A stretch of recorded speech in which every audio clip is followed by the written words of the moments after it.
Praise the Lord. தேவனுடைய பரிசுத்த நாமத்திற்கு மகிமை உண்டாவதாக.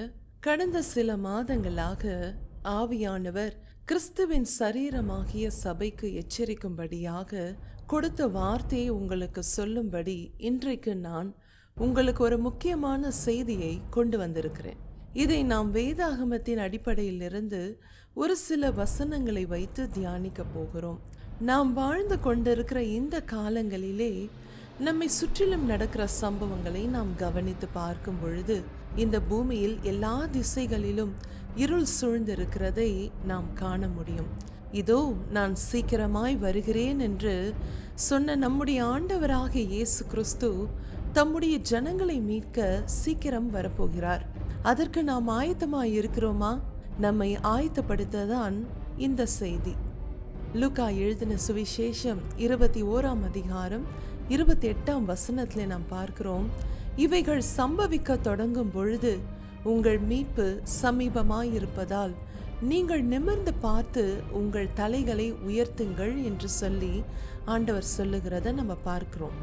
ஏன் ஆண்டவர் இந்த வசனத்தினுடைய ஆரம்பத்திலே இவைகள் என்று குறிப்பிடுகிறார் என்றால், இவைகள் என்று சொல்லும் பொழுது தேசங்களிலே காணப்பட போகிற அடையாளங்களை குறித்து சொல்லப்படுகிறது. இந்த அடையாளங்கள் சம்பவிக்க தொடங்கும் பொழுது உங்கள் மீட்பு சமீபமாய் இருப்பதால் நீங்கள் நிமிர்ந்து பார்த்து உங்கள் தலைகளை உயர்த்துங்கள் என்று ஆண்டவர் சொல்லுகிறார். மீட்பு என்று சொன்னால் என்ன? மீட்கப்படுதல் அல்லது காப்பாற்றப்படுதல். இன்றைய காலங்களிலே சத்ருவானவன் அநேகருடைய மனதிலே நாம் தான் ஆண்டவராகிய இயேசு கிறிஸ்துவின் இரத்தத்தினாலே மீட்கப்பட்டு விட்டோமே, பின்னே நாம் ஏன் மறுபடியும் மீட்கப்பட வேண்டும் என்ற எண்ணத்தை நம் மனதிலே கொண்டு வருகிறான். நாம் ஒன்றை மறந்துவிடக்கூடாது. நாம் ஆண்டவராகிய இயேசு கிறிஸ்துவின் இரத்தத்தினால் பாவங்களில் இருந்து மீட்கப்பட்டு இருந்தாலும் கூட இன்னும் இந்த இருள் நிறைந்த பூமியில்தான் வாழ்ந்து கொண்டிருக்கிறோம்.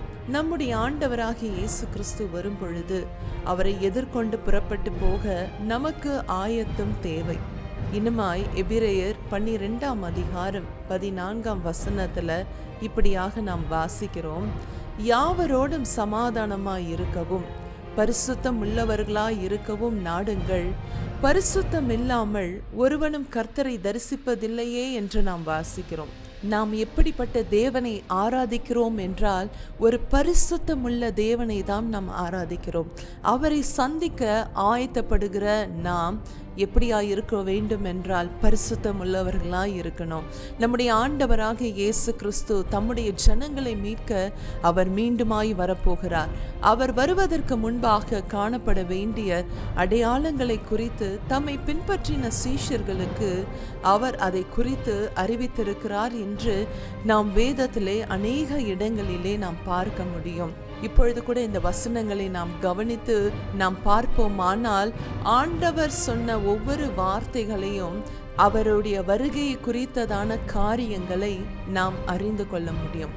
இன்னுமாய் லூக்கா எழுதின சுவிசேஷம் 21ஆம் அதிகாரம் 20ஆம் வசனத்திலே நாம் இப்படியாய் வாசிக்கிறோம், எருசலேம் சேனைகளால் சூழப்பட்டிருப்பதை நீங்கள் காணும்போது அதன் அழிவு சமீபமாயிற்று என்று அறியுங்கள் என்று ஆண்டவர் சொல்லுகிறார். இன்றைக்கும் இந்த மத்திய கிழக்கு தேசங்கள்ல நம்ம பார்க்கும் பொழுது இந்த எருசலேமை சுற்றிலும் எதிராக ஒரு பெரிய திரளான சேனைகள் எழும்பி இந்த தேசத்திற்கு எதிராக வரும்படியாக சூழ்ந்து நிற்கிறதை நாம் பார்க்க முடியும். இப்படிப்பட்ட காலங்கள் நாம் வாழ்ந்து கொண்டிருக்கிற இந்த நாட்களிலே கர்த்தருடைய வார்த்தை நிறைவேறி கொண்டிருக்கிறதை நாம நம்முடைய காலங்களிலே பார்க்கிறோம். அப்ப நாம எவ்வளவு ஆண்டவருடைய வருகைக்கு சமீபமாய் இருக்கிறோம் என்று நாம் பார்க்கிறோம். ஆண்டவருடைய வருகை மிகவும் சமீபமாய் இருப்பதினாலே அவருடைய வருகையை எதிர்நோக்கி நாம் ஆயத்தப்பட்டவர்களாய் நாம காணப்பட வேண்டியது மிகவும் முக்கியமான ஒன்று. அதனாலதான் தேவன் தம்முடைய சபையை ஆயத்தப்படுத்தும்படியாக இந்த எச்சரிப்பான காரியங்களை ஆண்டவர் மறுபடியும் ஆண்டவர் எனக்கு உணர்த்தி உங்களுக்கு சொல்லும்படியாக இந்த நாளிலும் இதை நான் பதிவிடுகிறேன். இன்னமாய் லூக்கா 21:33 இப்படியாய் வாசிக்கிறோம், வானமும் பூமியும் ஒழிந்து போகும், என் வார்த்தைகளோ ஒழிந்து போவதில்லை என்று சொல்லி ஆண்டவர் சொல்லுகிறத நம்ம பார்க்கிறோம். நிச்சயமாய் அவர் சொன்னபடியே நடக்கும். அவர் வார்த்தைகள் ஒரு நாளும் வெறுமையாய் போகாது என்று நாம் பார்க்கிறோம். வெளிப்படுத்தின விசேஷம் 19:7-9 வரைக்கும் நாம் பார்க்கும் பொழுது நாம் சந்தோஷப்பட்டு களி கூர்ந்து அவருக்கு துதி செலுத்த கடவோம். ஆட்டுக்குட்டி ஆனவருடைய கல்யாணம் வந்தது, அவருடைய மனைவி தன்னை ஆயத்தப்படுத்தினாள் என்று சொல்ல கேட்டேன்.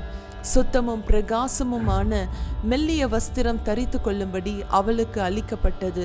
அந்த மெல்லிய வஸ்திரம் பரிசுத்தவான்களுடைய நீதிகளே. பின்னும் அவர் என்னை நோக்கி, ஆட்டுக்குட்டியானவரின் கல்யாண விருந்துக்கு அழைக்கப்பட்டவர்கள் பாக்கியவான்கள் என்றெழுது என்றான். மேலும் இவைகள் தேவனுடைய சத்தியமான வசனங்கள் என்று என்னுடனே சொன்னான் என்று நாம் வாசிக்கிறோம்.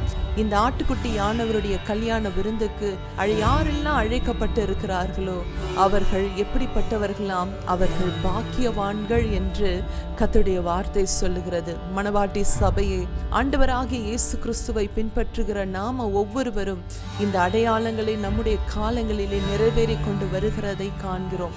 இதுவரைக்கும் நீங்கள் ஆயத்தப்படாமல் கர்த்தருடைய வார்த்தைக்கு நீங்கள் செவி கொடுக்காதவர்களாய் இருந்திருப்பீர்களானால் இன்றே உங்களுடைய இரட்சணிய நாள். கர்த்தருடைய வார்த்தைக்கு நீங்கள் செவி கொடுங்கள். ஏனென்றால் இனி சம்பவிக்க போகிற பயங்கரமான காலங்களுக்கு தப்பி மனுஷகுமாரனுக்கு முன்பாக நிற்க பாத்திரவான்களாக எண்ணப்படுவதற்கு எப்பொழுதும் நாம் ஜெபம் பண்ணி நாம் விழித்திருக்க வேண்டியது அவசியமாய் இருக்கிறது. அதனாலே தான் நம்முடைய மீட்பு சமீபமாய் இருப்பதினாலே எபேசியர் 4:30 நாம் வாசிக்கிறோம், அன்றியும் நீங்கள் மீட்கப்படும் நாளுக்கென்று முத்திரையாக பெற்ற தேவனுடைய பரிசுத்த ஆவியை துக்கப்படுத்தாதிருங்கள் என்று நாம் வாசிக்கிறோம். நம் இந்த வாழ்ந்து கொண்டு இருக்கிற இந்த பயங்கரமான காலங்களிலே பரிசுத்த ஆவியானவருடைய உதவியை நாம் நாட வேண்டும். பரிசுத்த ஆவியானவருடைய துணை இல்லாமல் சத்ருவான பிசாசானவனை நாம் மேற்கொள்வது மிகவும் கடினமான ஒன்று. அதனாலே பரிசுத்த ஆவியானவருடைய உதவியை நீங்கள் நாடும் பொழுது ஜெயத்தோடு கூட நாம் ஆயத்தமாக்கப்பட்டவர்களாய் நமக்கு இருக்கிற இந்த தற்காலிகமான வீட்டை விட்டு ஆண்டவர் நமக்கு ஆயத்தப்படுத்தி வைத்திருக்கிற நித்தியமான வீட்டிற்கு நாம் செல்ல போகிறோம். அதனாலே நாம் ஆயத்தப்படுகிறது மாத்திரமல்லாமல் மற்றவர்களையும் நாம் ஆயத்தப்படுத்துகிறவர்களாய் நாம் காணப்படுவோம். மீட்பு சமீபம்.